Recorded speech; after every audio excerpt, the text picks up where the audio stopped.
O Jelay, may sauce ka sa labi oh. Salamat, Negro Ang sweet mo talaga. Kailan ba ako hindi naging sweet sa'yo? Diba? Lagi naman. Di ko nais na mawalay ka kahit sandali sa aking piling. Sa bagay, Kahit buksan pa ang dibdib ko, matatagpuan larawan mo. Ikaw pong laging hanap-hanap sa gabi't araw. Ikaw ang nais ko sa tuwina ay nagtatanaw. nga pala, Negro, tinupad mo na ba yung pangako mo sa akin? Natitigilan mo na yung pagbibisyo mo? Sa totoo niyan, Jelay, hindi ko talaga mapigilan yung bisyo ko. Ano? Akala ko naman, tinupad mo na yung pangako mo sa akin na magbabago ka na, natitigilan mo na yung bisyo mo. Jelay, wait lang! Jelay, kaya ako sinabi yung totoo kasi mahal kita. Ikaw ang buhay at pag-ibig, wala na nga ba sa aking puso, tunay kang nag-iisa. Dong, may balita ka ba kay Negro? Ilang araw na hindi sumasama sa atin yun Simula na nagpunta siya dun sa jowa niya. Kaya nga dati, maaga pa lang, nandun na yun sa amin. Pero ngayon, hindi na. Dong, kailangan makausap natin si Negro. Baka biglang tumagilid yun. At ilaglag tayo dahil sa mga ginawa ating nakawan. Kaya mo, Nel, bukas kakausapin ko si Negro. Tara, doon muna tayo sa tambayan. Tara.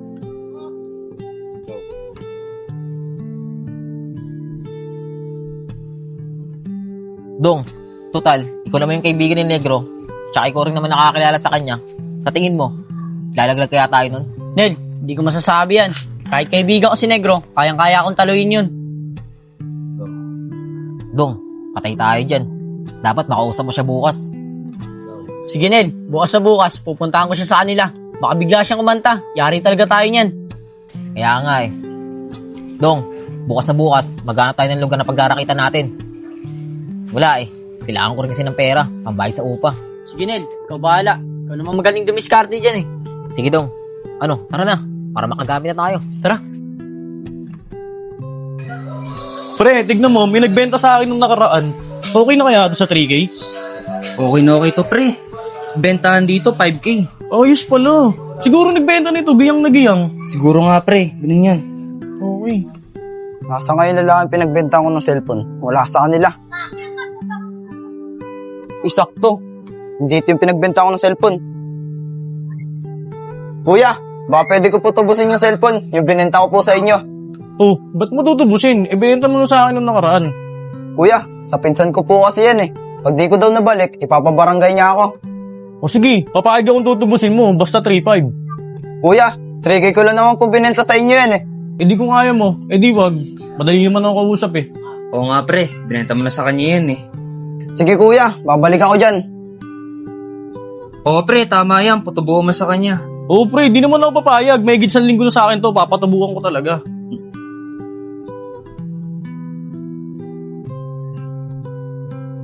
Pre, ayun na pre. Bumalik. Kuya, ito na po, 3.5. Matubos ko lang yung cellphone. Uy pre, ayos. Boss, ito yung cellphone mo. O boss, 3.5 po yan. Pasensya ka na po ulit Wala yun, okay lang yun. Sige po, dito na po ako. Pre, tinan mo, tumubo pa ako. Tara, inom tayo. Sige, pre. Ito, bil tayo Red Horse. O sige. Okay to.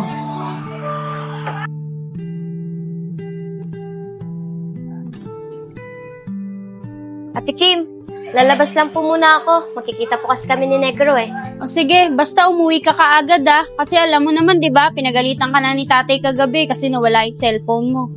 Ano ba kasing nangyari? Bakit nawala yung cellphone mo?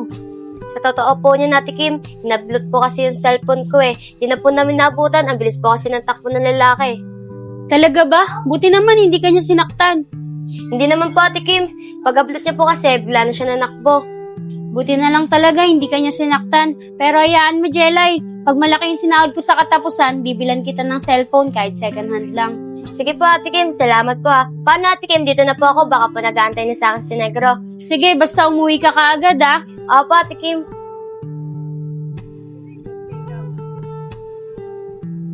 Tagal naman ni Jelay. Kanina pa ako dito naghihintay. Baka nandun yun sa kanila. Napuntahan ko muna nga. Sakto, nandiyan na si Jelay. Siguro pag binalik ko yung cellphone niya, matutuwa yun.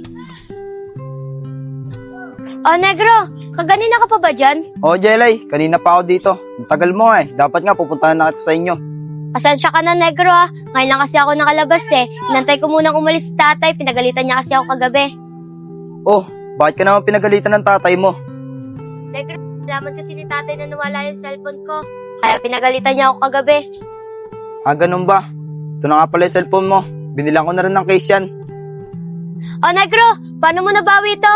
Salamat ah. Hindi na magagalit sa akin si tatay pag nalaman niya na nabawi ko na yung cellphone ko. Sa totoo niyan, Jelay, kilala ko yung kumuha ng cellphone mo. Tinubos ko lang doon yan sa pinagbentahan niya. Salamat talaga, Negro ah. Gumastos ka pa talaga para lang mabawi yung cellphone ko. Wala yun, Jelay. Pera lang yan. Ang mahalaga, nabalik na yung cellphone mo at hindi ka napapagalitan ng papa mo. Salamat talaga, Negro ah. Apakaswerte ko talaga sa'yo. Paano pa kaya pag nawala na yung bisyo mo? Di ba nga, Jelay, nangako ako sa'yo na magbabago na ako. Kaya ginagawa ko na paunti-unti yun. Sa bagay, naniniwala naman ako sa'yo eh, na kaya mong gawin yun para sa akin. Oo naman, Jelay. Takot kaya ako mawala ka. Uulit-ulitin ko sa'yo ang nagdarama ng aking puso. Tara na, Negro. Hanap na tayo ng ibang matatambayan natin. Tara. Negro, saan to? Napakaganda naman dito.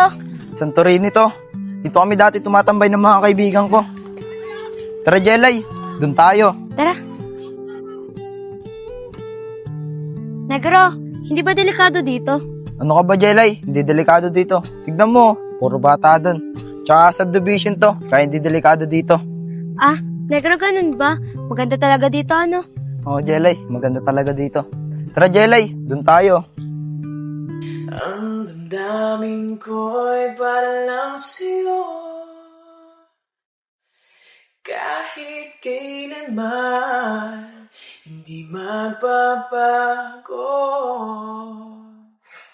Ikaw ang laging hanap-hanap sa gabi araw. Tara, Jelay, scramble tayo. Kaya, 2.15 nga po.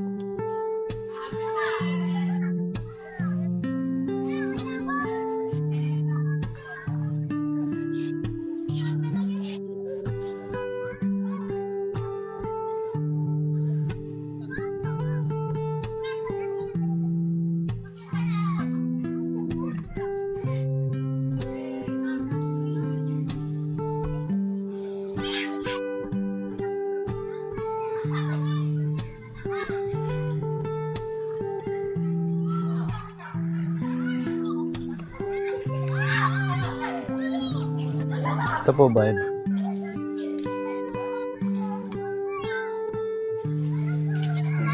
Thank you, Kuya.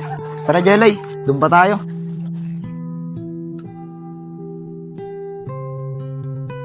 Uy, Negro, doon na lang tayo. Malilim, tsaka mahangin pa. Tara.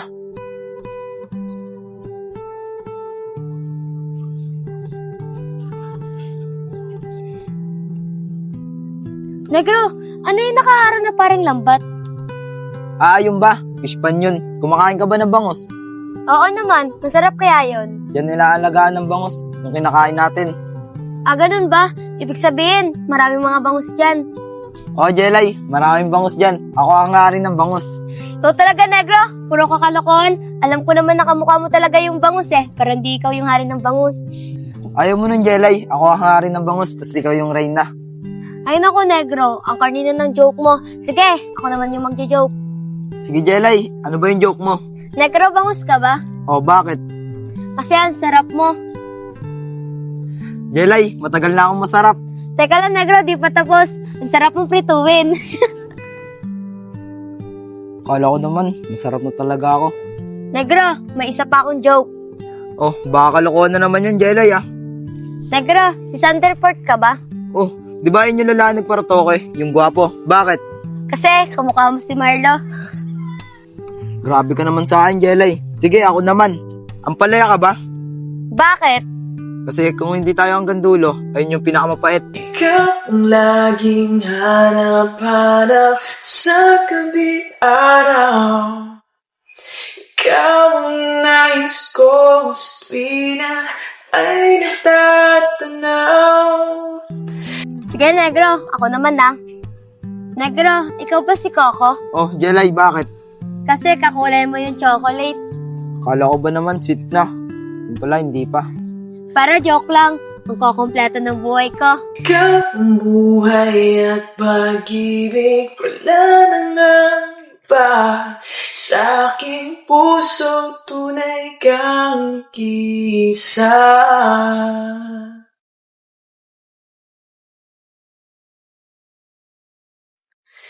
Di ko nais na mawalay ka kahit sandali sa aking piling. Kahit buksan pa ang dibdib ko, matatagpuan larawan mo. Ikaw ang laging hanap-hanap sa gabi araw. Ikaw ang nais ko sa tuwina ay natatanaw. Negro, tara na, anong oras na? Bawal na kasi akong abutin ng dilim eh. Oh, sige, Jelay. Tara na, hatid na rin kita sa inyo. Ikaw ang buhay at pag-ibig, wala nang iba. Sa aking puso, tunay kang nag-iisa.